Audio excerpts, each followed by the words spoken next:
What a game of football. What a game of football, man. I don't even know where to start. Despite it being 1-1, I'm not disappointed because I actually think we performed well. And I want to give Nottingham Forest credit because they're tough. They don't give you an inch. They do not give you a sniff. The resilience, the concentration, the compactability in their squad is unbelievable.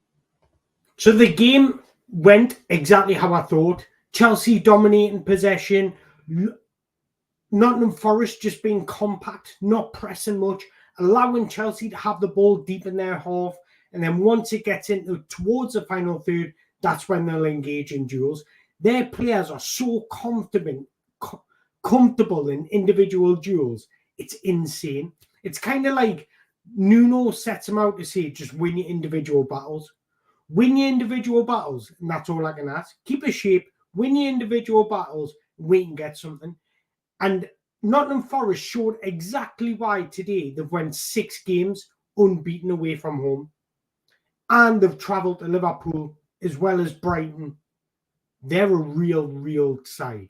And I want to give credit to Nottingham Forest. I know I'm giving credit to Nottingham Forest a lot here, but when you think they signed Callum Hudson-Odoi for 3 million, Milenkovic for 12 million, that level of scouting and negotiation and ability to put a team together is insane. So their background staff in terms of scouting, setup, sporting director need some credit.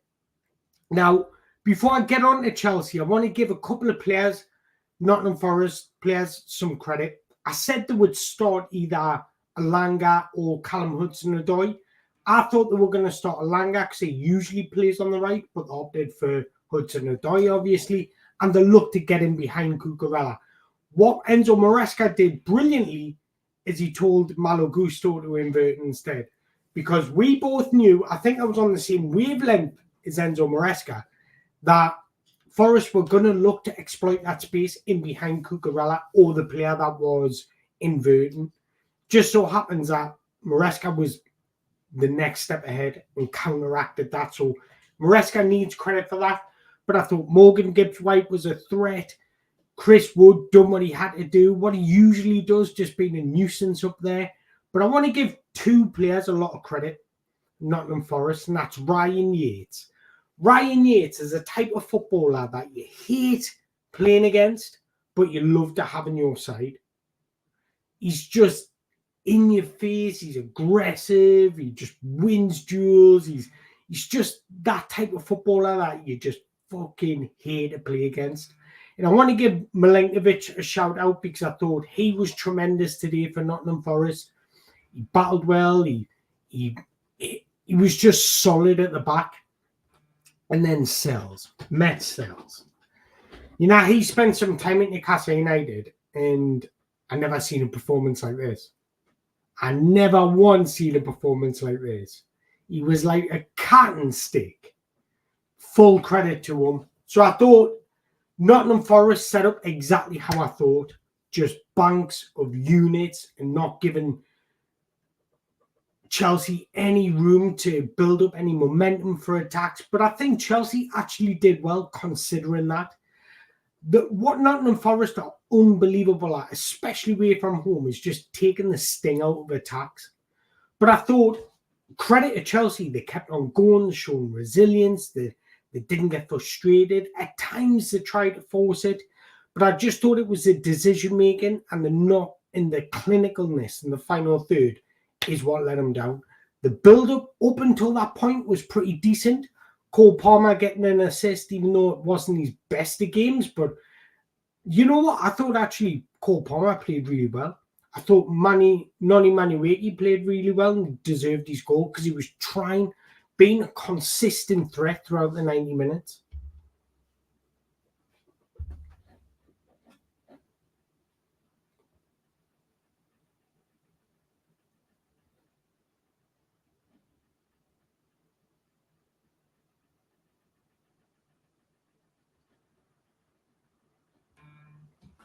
But despite Chelsea taking the game to Nottingham Forest, straight after the break, what do? Concede a goal.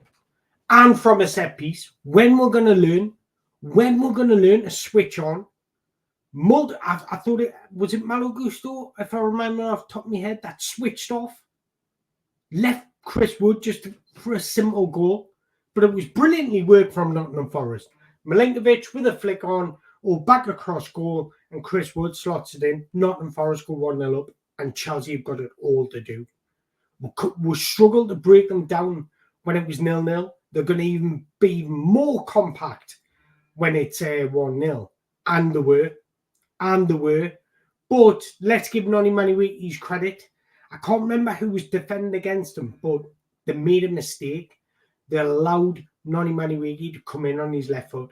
He had the wrong body position, and that gave room for Noni Maniwiki to drop his shoulder, go in on his left foot, and squeeze it in the bottom corner. What he should have done, had an open body shape to show Noni Maniwiki on the outside. Because doing that, it puts Noni Maniwiki on his weaker foot, but also away from goal. I'd rather him cross the ball than have a shot at goal. So Nottingham Forest got it wrong there, but that second half was unbelievable. What a game of football. Nottingham Forest played the part, and I'm giving Nottingham Forest a lot of credit here because I think they deserve it. That was a really rugged, resilient performance, and defending is an art in football. Nottingham Forest just showed how to play as a team. But let's give Chelsea their credit because they did manage to get through Nottingham Forest a couple of times, and Matt Sells pulling off some unbelievable saves. But right at the end there, Sanchez kept Chelsea in the game. Nottingham Forest go down. I don't know. Nico Williams just finds himself by himself in the box. Anybody else, and that's a goal. If that's not a defender in that situation, it's a goal. But huge credit to Robert Sanchez for the save. And then he makes another one at the death of the game. It was just an unbelievable, entertaining half of football. So after Noni Maniwiki's equaliser, James Ward-Prowse gets sent off. And I'm thinking in my head, this is it. Let's take the game to him. Let's really put Forest under pressure. And there was a spell for about 10 minutes where their backs were against the ropes. But again, their resilience, their defending, you've got to respect it because they just showed up in the defensive side of the game. And they were always a threat on the counter-attack, which is exactly what we expected. So the game really did go how we're expecting it to go. Now, I thought the Maresca should have made changes a lot earlier. I thought it wasn't quite working for Nicholas Jackson up there. He didn't have that room that he needed to really be Nicholas Jackson. Because Nottingham Forest was so compact. I thought Chris Van Cuckoo should have come on a lot earlier. And I just thought because he's better in tight spaces, he's more decisive in his finishing. If he had come on a lot earlier, you never know what could have happened. To bring your first substitute on in the 81st minute, when they come on in a game like this, they need to get into the game. They need to have a feel of the game. I would have made me first substitute as soon as James Ward-Prowse got.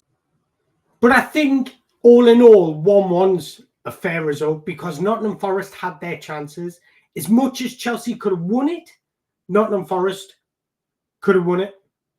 Do you know what I mean? So Nottingham Forest had their chances. And that Nico Williams chance, I literally had my hand over my mouth because it was kind of like everything went in slow motion. And you were just expecting the back of the net just to bulge. But what a save by Sanchez. As for man of the match, I want to give the man of the match for both teams. And my man of the match for Chelsea, do you know who I think played really well? And I think he's really grown into himself now. We're starting to, each game he's getting better and better, and we're starting to see the better of him. I thought Cole Palmer had a secretly really good game. I thought Noni Maniwiki was a threat. But I thought Levi Colwell, he just looks so sure at the minute. So comfortable. He didn't have much to do, but what he did was great. It's unfortunate that Fofana and Cucurella got yellow carded, so it means they miss the Liverpool game. That is going to be key because that partnership between Fofana and Colwell is really building. Now, that is worrying. That is worrying because we haven't Renato Vega. You know what? Maybe Liverpool's the type of game where he thrives, just being an absolute shithouse. Do you know what I mean? So maybe that is it is destiny that he plays in that game. But I thought for Chelsea, I want to give it to Levi Colwell because I just think he looks so composed, comfortable, and yeah, I don't think he put a foot wrong. And for Nottingham Forest, there's actually a couple of players I could pick. I could pick the goalkeeper Sells because I think he kept them in it, especially right at the end. But I'm going to go with Milinkovic. I think coming into the Premier League the way he's done, and he was just so solid today. He was brilliant. And he got an assist as well, so that's my man of the match for today's game. But I want to know yours. And this is the first time I've really done a reaction video straight off the bounce of the game. So let us know if there's anything I can improve on, what you want to see added in, or just general improvements to what I'm doing in today's episode. Let us know in the comments below. Maybe if I do a, I don't know, player rating sometime or something. Yeah, I could have that there in, but it's already been 10 minutes and I know people have got a short attention span. But thank you very much for watching. Hope you've enjoyed this. If you have, don't forget to subscribe, hit the like button, and until the next time, oh, it's International Week, isn't it? Oh, makes me feel sick. But Liverpool, I'll be doing a pre-match review on how Chelsea can get a result at Anfield. Make sure you hit that subscribe button and the like button. Thank you very much for watching.